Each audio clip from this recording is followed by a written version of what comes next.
BFM Business, BFM Crypto, la chronique.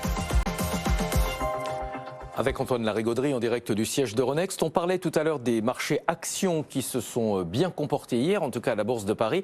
En revanche, c'est plus difficile pour les cryptos et notamment sur le Bitcoin.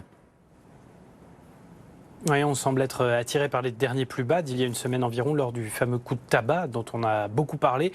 Là, on est même passé plus tôt ce matin à nouveau sous la barre des 26 000 $. L'Ether s'éloigne, lui, des 1700. Seul l'XRP de Ripple résiste un petit peu mieux en restant bien accroché, lui, du côté des 52 cents.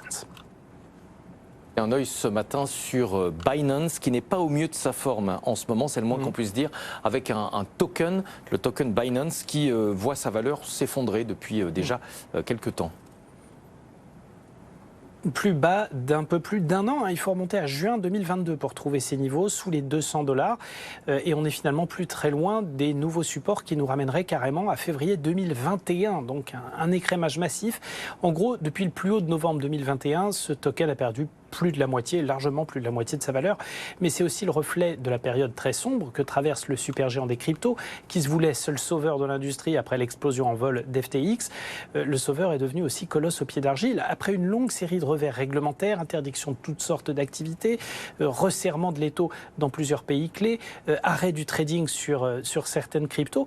Là, en plus, on a des révélations du Wall Street Journal qui plombent un peu plus le groupe, l'accusant de faciliter les mouvements de capitaux d'investisseurs russes, malgré les sanctions internationales, ce qui risque de rapidement attirer l'attention des régulateurs. Enfin, la cerise sur le gâteau, on va vers la liquidation d'un prêt géant adossé à 130 millions de $ de tokens Binance sur le protocole Venus, un facteur technique qui risque de déboucher sur des liquidations en série, un phénomène qui pourrait s'aggraver au vu de la baisse spectaculaire du coin Binance en ce moment, ainsi que des finances du groupe. Binance s'apprête donc à faire sa rentrée boursière sous un ciel chargé de nuages et de peser lourdement sans doute sur la conjoncture des cryptos. Merci beaucoup Antoine Larigauderie.